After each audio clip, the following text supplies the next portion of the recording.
So I'm going on another backpacking trip this year, and I bought my ticket yesterday. My ticket is to Morocco, and I paid $312. Without frequent flyer miles, no special discounts. So how did I get a flight to Africa for $312? I used a tool called Kiwi.com. Kiwi is a powerful search engine that looks for connecting flights between different airlines. So this allows you to find unusual routes that will save you huge amounts of money. So they have some options, but the option I used was to find the cheapest route from here in Morocco. And flexibility is the key here. What I did was I gave them a date range that I wanted to travel in, and it showed me the cheapest day to fly from here to there. Now the catch is that I'll be leaving here and won't get to Morocco for 58 hours. So this is going to be a very long trip with 2 very long layovers. However, the silver lining to this is that one of those layovers is in Reykjavik, Iceland, which is one of the places I've been wanting to go more than any other place. I've actually been studying the Icelandic language and have a decent level already. So by the time I get there, I should be able to chat with people and really enjoy the city for one day. I'll be getting there early in the morning and leaving the next morning. So Morocco is just the first stop on what I hope will be a 3 to 4 month itinerary. So the idea is I'll be flying from here to Marrakesh and traveling by land up the country towards Tangier, crossing the Strait of Gibraltar by ferry, then traveling along the coast of Spain, up the coast of Portugal, and flying from Porto to Eastern Europe. I keep going back and forth on which countries exactly I want to go to, and I'm leaving myself open to change timelines as much as possible because I'm mostly going to be traveling by ferry and land in Morocco and Portugal, so that gives me some time. I can buy my ticket for the next leg of the journey while I'm there. This flexibility gives me more leverage for finding cheap flights, because if I book that far in advance now, I pay a premium. But if I wait a month or two into my travels to then book the tickets for the last stretch, I can book them at the cheapest window, which Kiwi.com will help me find. Now, the really cool thing about Kiwi.com and how I'm going to put together the rest of my route, you can tell it the country you're in and the date range you want to travel on, and it will show you the cheapest country to travel from where you are, and then the cheapest country to travel after that and after that, using their multi-city route planner. So what I'm going to be doing is when I get to Porto, I'm going to find the cheapest flights from Porto to Eastern Europe. Now, the countries at the top of the list are Hungary, Poland, Romania, and Bulgaria. I'm fascinated with all these countries for a variety of reasons. Hungary is the main country I'm going to make sure that I go to. And that's because I am going to try to learn the Hungarian language to fluency by the time I get there. Now, those of you who know languages know what that might entail. Hungarian is possibly the hardest language in the world to learn. At least that's a popular perception of it. I'm sure that certain obscure languages like Gerbil or other Aboriginal languages that have very unusual grammatical features probably are trickier to learn than Hungarian. But among the commonly spoken national languages, Hungarian is probably the hardest, if not among the top 3. The reason Hungarian is so tricky is that it has a high degree of synthesis. What this means is that a lot of very precise grammatical nuance is explicitly marked in the language. So you'll take the word stem and you expand it by adding suffixes and derivations to express a very precise, complex, nuanced meaning. This makes the languages very interesting from a linguistic perspective and even potentially as a tool of art. However, it makes it very complicated, especially for someone like me, an English speaker, who's not used to this level of grammatical specificity. But I've already started learning Hungarian and I feel quite confident of my ability to get to where I can have flowing, natural conversations by the time I'm there. And the reason for that is that Glossika has Hungarian and I have a lot of reading material available to use parallel reading. And that is one of the considerations in choosing between countries. As much as I'm fascinated by Bulgaria, the problem is that Glossika doesn't have Bulgarian yet. Now, the odds are fairly good that Bulgarian will be on the platform before I leave, but I'm worried about waiting too long to start preparing. Whereas Polish is already my strongest Slavic language, it's already available on Glossika and has an enormous variety of good quality audiobooks available for parallel reading. Language is a major factor for me in travel, so I'm wary of planning to go to a place where I don't know for sure I'll be able to learn the language. And having experienced how much easier and more pleasant starting a language with Glossika is, I'm very reluctant to try going back to the methods I used before. The country that's kind of in the middle range for me is Romania. Romanian is a Romance language and is a language I have studied a considerable amount already. So I can parallel read very comfortably in Romanian. I can actually follow the gist of simple material when I listen to it. So I'm still considering going to Romania because I'm very confident I could learn the language if I choose to.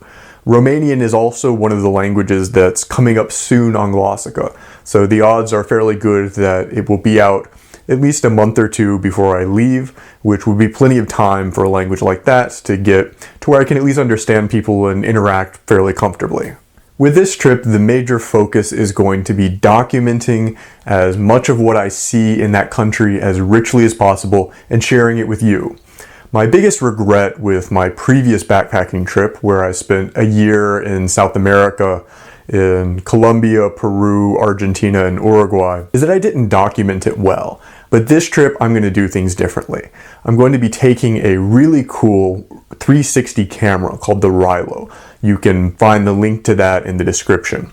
So the Rylo takes a 360 image, so I'll be able to post videos that can be viewed on a VR headset of my travels.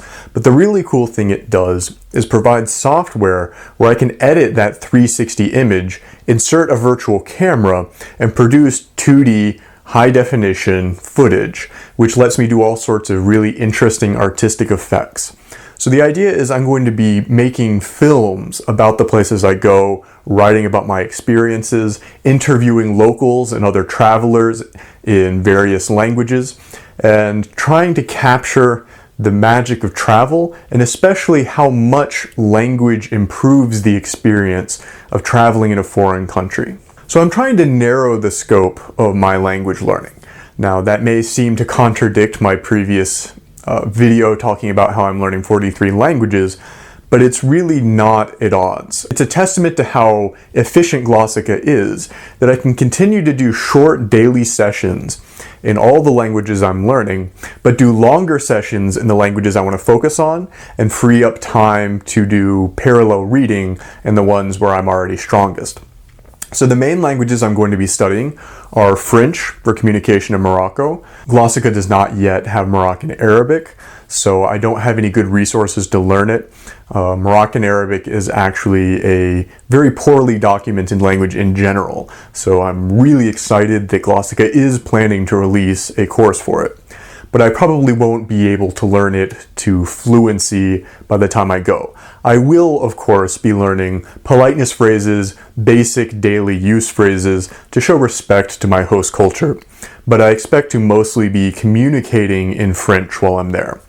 Of course, in the north of Morocco, you start to find Spanish speakers, and of course, when you cross the Strait of Gibraltar into Spain, lots of Spanish. I probably won't be spending much time in Spain, because the Strait of Gibraltar is close to the border with Portugal, and I'm probably going to head along the coast towards Portugal right away. Portugal is a fascinating country to me. It's interesting to me that it doesn't get the attention it deserves. Everybody thinks about Spain, goes to Spain, talks about Spain, but Portugal has a really fascinating, rich, unique culture that I'm really looking forward to experiencing.